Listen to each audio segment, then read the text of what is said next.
Saxifrage here is turning yellow. It's maturing, which is no surprise really, because we're in the middle of April.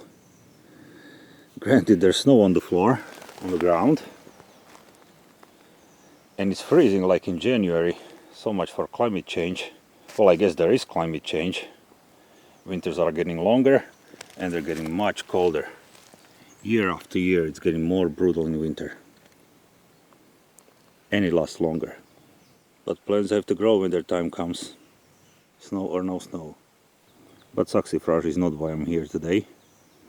I'm here for this next door neighbor. That's Stinging Nettles. Of course, since we're so well into the growing season, it's already growing despite this cold weather and snow and all that. But nettles can tough it out. This plant is fairly hardy, and it's one of the most nutritious plants in nature. The saying goes the reason why it developed the ability to sting is because it's so nutritious. So it would never reach maturity without some kind of protection from the animals who would eat it right away, because it's so nutritious and they can feel it. So as soon as it gets this tiny little, compared to my hand, as you can see, it just started growing. So as soon as it gets so little, the animals would sense it and would come and eat it. So it would never reach the stage where it can actually propagate.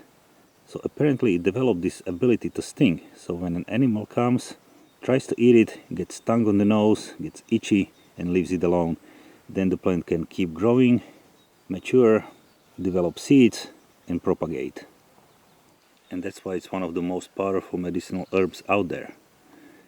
So I'm gonna harvest some while they're so young.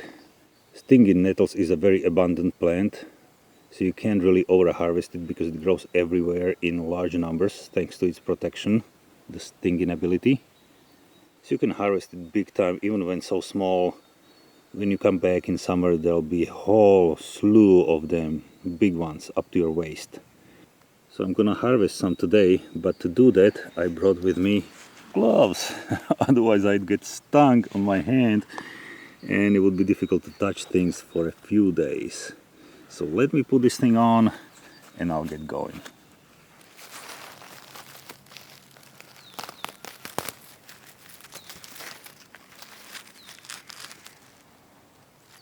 That painful burning sensation you experience when you touch stinging nettles, that's the hollow hairs on their leaves and stems that break off and release a mixture of chemicals like histamine and formic acid. Stinging nettles are rich in vitamins A and C and minerals iron and calcium, but they are also a good source of vitamin K, potassium, protein and fiber. In studies they've been shown to have anti-inflammatory properties, which may be beneficial if you suffer from things like arthritis, gout or allergies. They can also help regulate blood sugar and blood pressure. Where they kick butt the most, in my opinion, is with BPH, benign prostatic hyperplasia, which is the doctor's name for an enlarged prostate. However, to get the most out of the herb if you have prostate issues, you may want to harvest the root of the plant, not the aerial part like I'm doing here, as that's where the active ingredients are the most concentrated. I do harvest roots of stinging nettles, but I do that later in the season. I'll make a video about it when the time comes. Identification of stinging nettles is quite easy in my opinion. They have serrated leaves with those small hair-like structures that contain the sting. The leaves are heart-shaped and grow in opposite pairs along the stem. The stem is also covered in small hairs. The best time to harvest stinging nettles, just like I'm doing now, is in the spring when the young shoots are just starting to grow.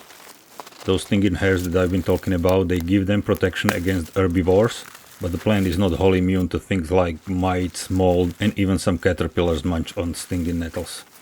But if you harvest the plant while this young, you get to them before the pests could get them. Plus, of course, they're the most tender and contain the highest level of nutrients while this young. A no-brainer, avoid harvesting near roads or other areas where the plant may have been exposed to pollution or pesticides. As for how to use stinging nettles, these plants can be added to soups, stews, smoothies and so on, but if you're gonna consume them directly, you may wanna cook them first to neutralize the stinging hairs. What I do is I just steep them in hot water for a few minutes to make tea.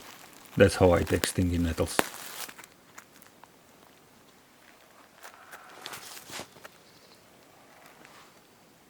Here's Lungwort also.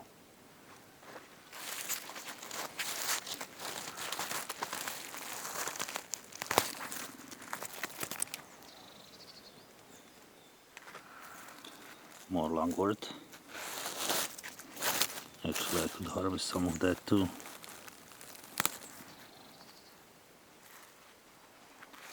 Even though I'm primarily after stinging nettles.